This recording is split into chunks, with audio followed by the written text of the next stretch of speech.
able to make it today, but we are joined by two wonderful local experts, Josh Tunning from Newport and Jeremy Wallace of Bennington. So I'm going to have each of the panelists introduce themselves when we get going and tell you a bit about the work that they do. But I'd first like to just introduce the concept of affordable housing to folks, which I'm sure everybody already knows. But just as a reminder, affordable housing is defined as housing where the occupant pays no more than 30% of their gross income for housing costs, which includes utilities. That is a definition from HUD. And really, when we talk about affordable housing, we're really looking at how can a community have a diverse and affordable housing options. There must be a balance of new housing being built, but also the preservation of existing housing within our already developed communities for there to be that diverse housing options and community vitality. So we'll sit with our four panelists here, who each have unique experiences and perspectives on the challenges, techniques, and opportunities for affordable housing and historic preservation to work hand in hand. So without further ado, I'm going to ask each panelist to introduce themselves, tell us a bit about the work that you do, and how you professionally landed in this intersection of preservation and affordable housing. Hi everybody, my name is Max Monahan. I'm with New Directions Housing Corporation in Louisville, Kentucky. We are a affordable housing provider, and we're all about affordable housing and neighborhood revitalization. New Directions has been around for more than 50 years. We own and manage 912 apartment units spread throughout a bunch of different neighborhoods in the city. And what makes us a little bit different from other affordable housing providers is a lot of our multifamily units and apartments, they are older buildings in historic neighborhoods. And because we've been around for 50 years, as you can imagine, we are always in the process of recapitalizing those units, doing the full gut rehabs, making them so they can remain affordable housing for the next 50 years. And through that, because they're historic buildings with beautiful windows and cornices and all this type of work, we've really been utilizing the state-level historic tax credit in order to help subsidize that redevelopment of our units. I'm Heath Seymour, and I'm with Vital Sites in Louisville, Kentucky. And we've been around in some form or another. We can trace it back probably to the 70s, before we were known as Vital Sites and Louisville Preservation Fund. We were known as Preservation Board. And about a dozen or so years ago, we had noticed that we had tended to be the ones out standing in front of bulldozers at the last minute without a lot of success, and that maybe there was another opportunity to get a little more proactive about preservation. And so the short of it is we've got a lot of funds that have come in to help save an area in downtown called Whiskey Row. So we provided about $1 million we got financed to get that project off the ground. At the same time, we had some questions that had popped up. Well, why don't you do that for smaller projects? Or why don't you do that in West Louisville? Or why don't you do that for homeowners? You've got a lot of homes in West Louisville. And there was a commitment made to come up with another round of funds, which was $1 million again. And this time we did exactly that. Just a couple of years ago, we started an effort to take these funds in amounts from $10,000 to $75,000 and to loan them out at 1% to 2% interest to homeowners primarily, not exclusively, primarily homeowners, in areas that might have been left out from these sorts of preservation funds in tax efforts. And so that's what we're working on, I think, that relates to this today, is this idea that we're helping to bring some new life into some homes. People might have been there 50 years and need a little help and they can't find loans elsewhere. We're doing that and providing something that's just not provided in other ways by other entities. And it does what we want to the preservation. It helps build intergenerational wealth. It helps keep things affordable, because if you're able to keep those funds in your family for the future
present opportunities or challenges to affordable housing within historic districts specifically?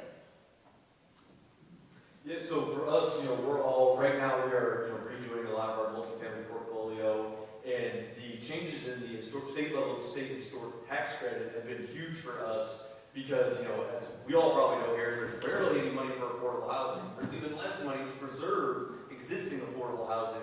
So being able to use those state historic tax credits on our buildings that are in historic districts is a huge opportunity. It makes the numbers look right when you have your capital stack and you can slot in $500,000, $1 million of those tax credits. The one challenge that we have, and it's with everything, is the schedule of funding is never linear, it seems. Your LIHTC funding has a certain date, and then the tax credit, that doesn't come until 6 months after the project has been completed. So there's always, maneuvering how do you stack the financing and how does the financing all, work chronologically in order to get these projects done. For instance, we just did at our Roosevelt Apartments, which is an old elementary school. It was actually the first elementary school built in America after the Civil War, so it's very old. We just did a $15 million renovation of the 47 units there, and we used state historic tax credits. But figuring out how that all works together, it's a challenge, but the opportunity of having that funding has been huge for us. It really is a game changer. We did a separate rehab of our Shawnee portfolio, and 6 of those buildings are in the old Louisville neighborhood, and we were able to use that tax credit there to really do really cool historic preservation on affordable housing units, that will remain affordable for the next, 50 years. Yeah, I'd say that the tax credits are just key to everything, and it plays into what we're doing with those 1% to 2% loans. The way that's working, this is something that's new for us, and I've not heard about it in other places, the way this is laid out, but we're doing these loans at 1% to 2% interest, and it's simple interest, and it quits gathering and accruing after 20 years. There's no monthly payments on this loan, and so the payment is due when the house or sales transfers later on down the line, so it keeps people's cash flow going pretty well, and it's always below the rate of inflation. And it's a wonderful thing. And people, I'm sure developers would be beating down our door to be able to get this. It's aimed though at people that have a little less, and actually might be more likely to get this loan. And if your credit rating isn't as good, if you're having trouble to get something in a bank, you'd be able to access it here. Combining that with some of the properties that are coming online because of the tax credits, towns are more interested in seeing more areas that are listed on National Register so that they can access the credits. And so there's little places like these post-war Linview and Louisville, little smaller homes that are all eligible now for these credits. And so we're looking at ways that, well, what can we do to combine these loans with getting the tax credits that would come back and might help them pay down the loan?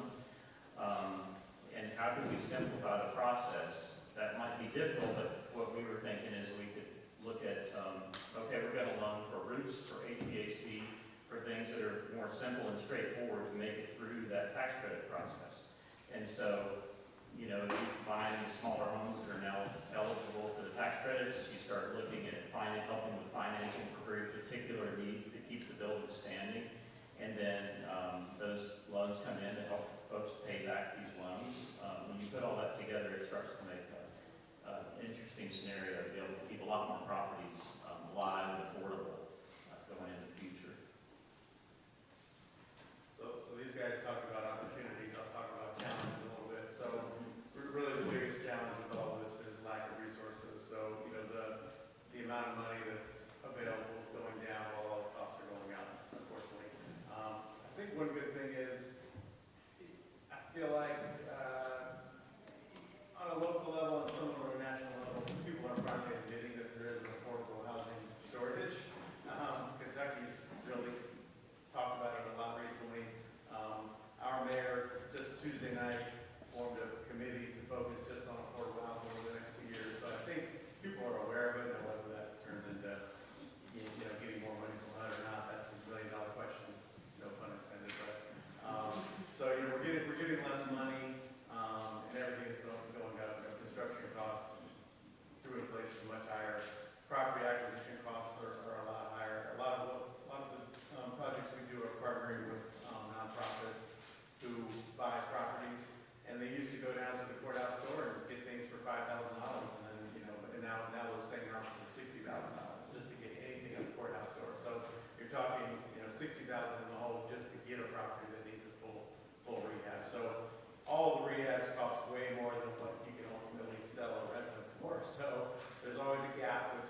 commonly see that gentrification is a concern for communities when overlay districts are proposed or new historic districts are proposed.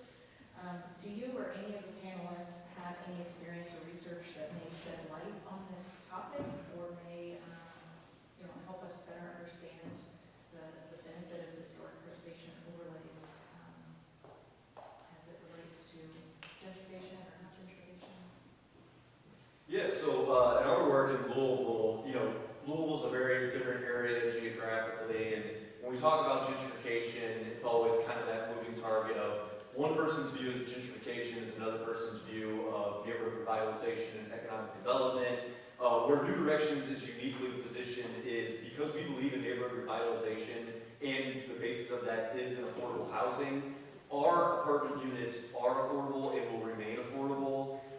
We have certain prized assets that we do have the private sector reaching out to the BlackRocks of the world to say, hey, we want to buy that off you. And we say no, because then they will become $250,000 condos or market rate rental, and we want to keep it affordable just because it's in a neighborhood that's gone through revitalization and now those units are more desirable.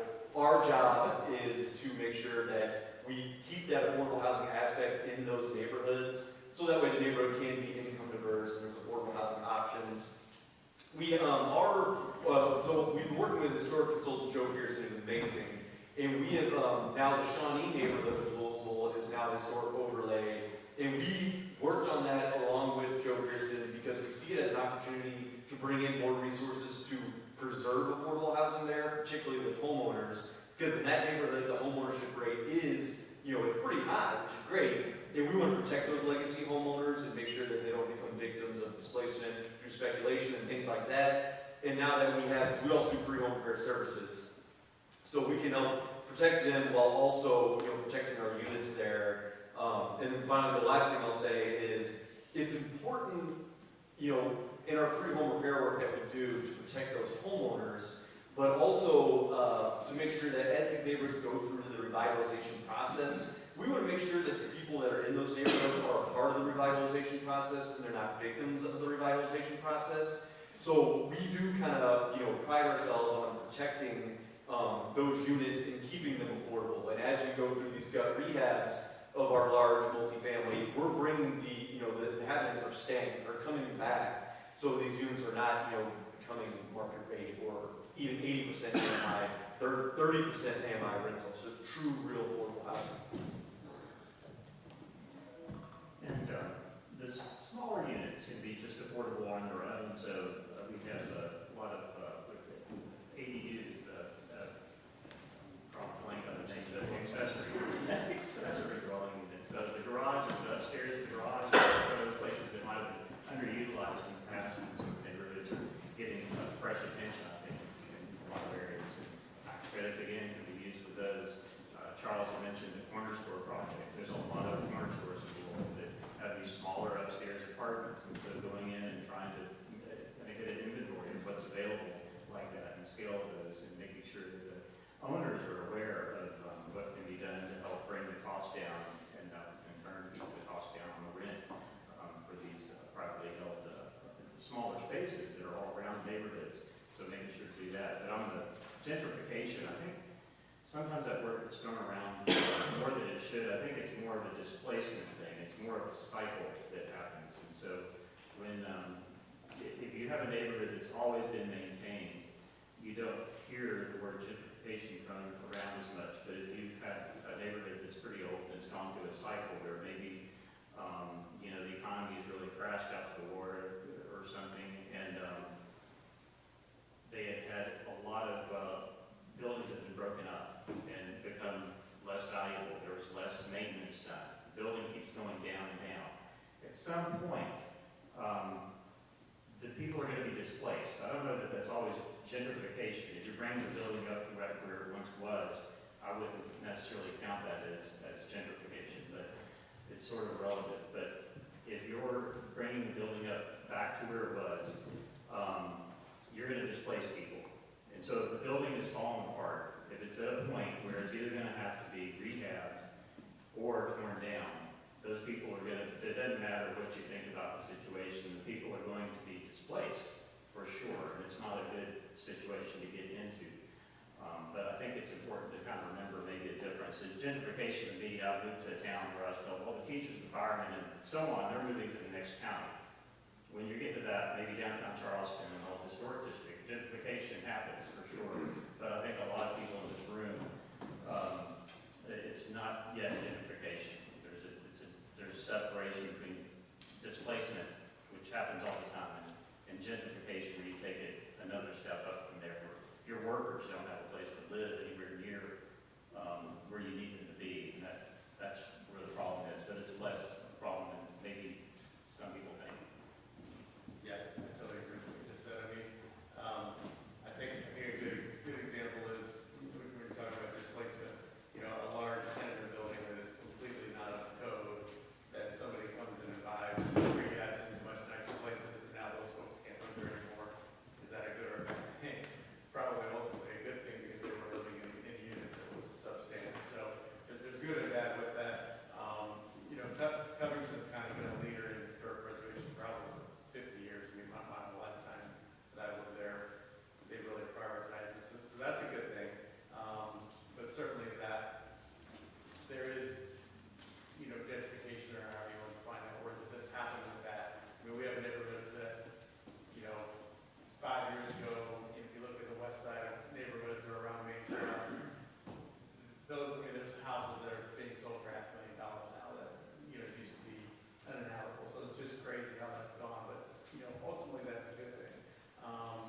So I think you just have to, as a city, prioritize creating that mix. I mean, you know, you need property values to go up, because that has a ripple effect of giving you revenue that you can do other things with, other services. So you need that, but you can also, you know, mandate or just work toward creating units that are there.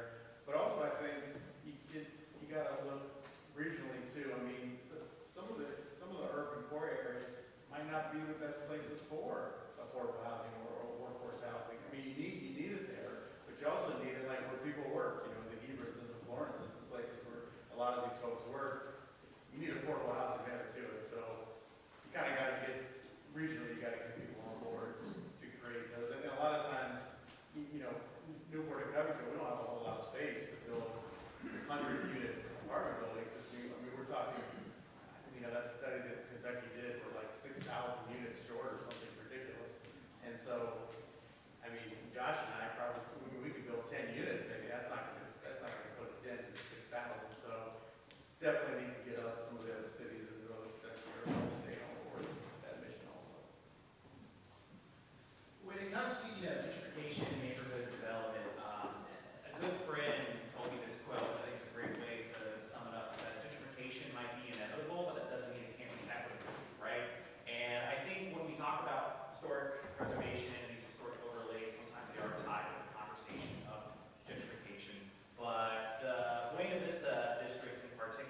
mentioned that talk about free home repair or residential facade grant, as you mentioned, because I think it's important to note that both the creation of new affordable housing is very important, but also keeping folks in their existing homes is also really important.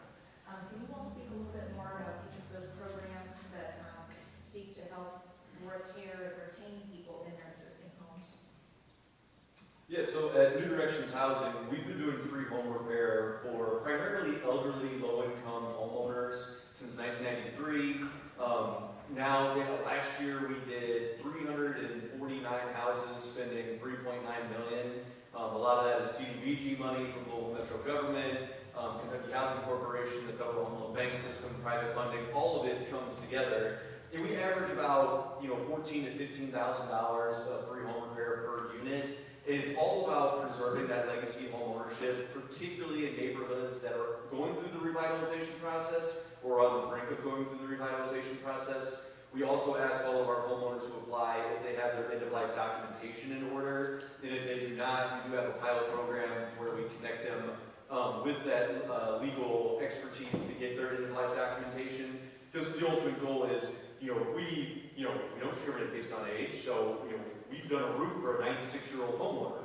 The roof's going to be 25 years, homeowner was 96, you can do the math, but we also made sure that she had her will in place and that home would seamlessly transition to the next generation of her family. So then, I think in this case it was like her 25-year-old granddaughter is going to inherit a home with no debt on it in a neighborhood that's becoming one of the coolest neighborhoods in the city. And that's the ultimate affordable housing. You have all that equity to where you can use that equity for education, for other means, and you're really building that intergenerational wealth, particularly in black neighborhoods, which is very, very important. So we love our free home repair programs. They're vitally important to that neighborhood revitalization process. And we're now trying to figure out how do we use the state historic tax credit as a way to get a refund on some of those repairs that we're doing in historic neighborhoods and actually give kind of a cash refund to that homeowner. So they're getting free home repair and they're getting a little bit of cash on the refund. So that would be the ultimate goal for those types of projects.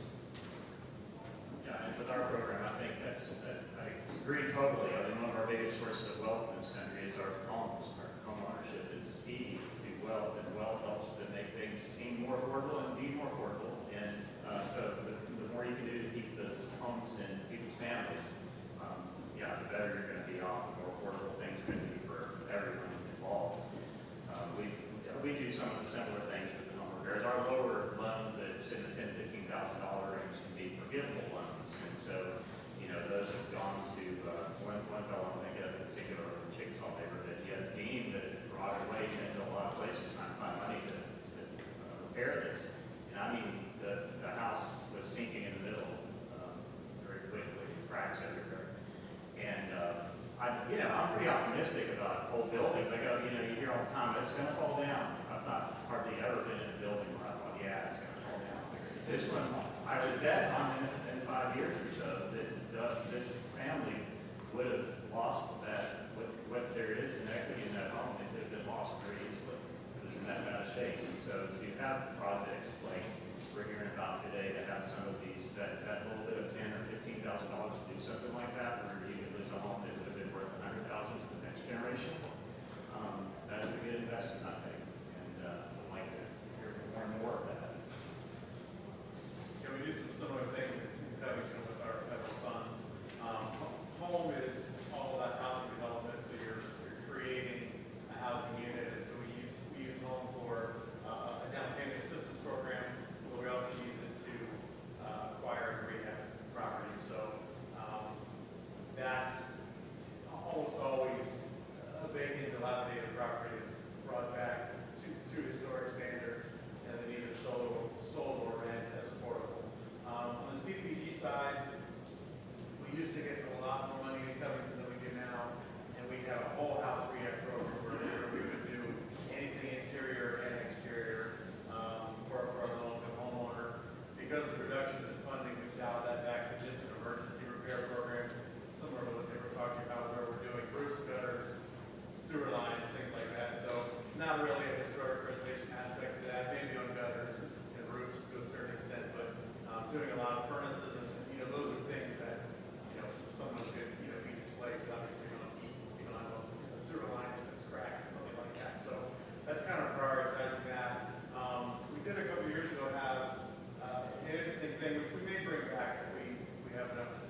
Yeah, for ours, and I'll be honest, I don't work a lot in our multifamily department, which is why I have my colleague Tim Brutton here, who knows all the nuts and bolts and different funding. But we're always going after LIHTC funding, but it's very, very, very competition's crazy. But it's all 3 levels of government. It's trying to get the private sector, private funders, family foundations to kind of buy in. Some of them will do capital gifts, some of them won't. But trying to explain to them, like, hey, even your $100,000, $250,000 gift can really make this project better. It can get this project to the finish line, because there's always going to be that gap in your financing that you have to fill. The dreaded last $1 million, last $2 million of a $20 million project is always the hardest to find. And then also Federal Home Loan Bank System through their HP funding. Yeah, we kind of try to go to everybody and put together really great funding applications that we think will get funded for projects that are really cool, that are preserving affordable housing. A lot of times in these historic districts, so we really help with the neighborhood revitalization strategy. And it's kind of our core mission of how we see neighborhood revitalization is it's got to be income diverse, because the coolest neighborhoods, aside maybe like Manhattan, they're all income diverse, where you have the cool coffee shop, and the barista at the coffee shop lives around the corner, and a cool unit that's above. There's all that kind of cool stuff that makes neighborhoods become neighborhoods of choice. So yeah, it's figuring out the financing of it. It's not easy. It seems to be less money for it every year, but I guess it's the profession that we chose, so that's what we do. We're not directly, in affordable housing the way Max is, but I was just thinking about this. This could relate to housing, or to provide a few more opportunities. We're working with the Ground Church on a project right now, renovation of their church, and that we've suggested to them to use the tax credits by saving them on the side, because a lot of times there's matching grants from all sorts of sources. You can find grants and funding in a lot of places, and some of those you've got to have funds to be able to access those funds. So we've suggested to them to take the credits, which can be a sizable amount, and put those aside to be able to fund future projects by using that as a matching source for other projects down the road. And that could relate to housing and other projects that you might have going on, another way to use the credits. Yeah, so it's just about leveraging all these different sources together. So it kind of depends on where the development's happening and what's available. So if you're in a city like Covington that has an entitlement, you might be able to access funds directly through the city. I don't know the exact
rehabilitating this beautiful venue into what it is. This is a recently completed tax credit project.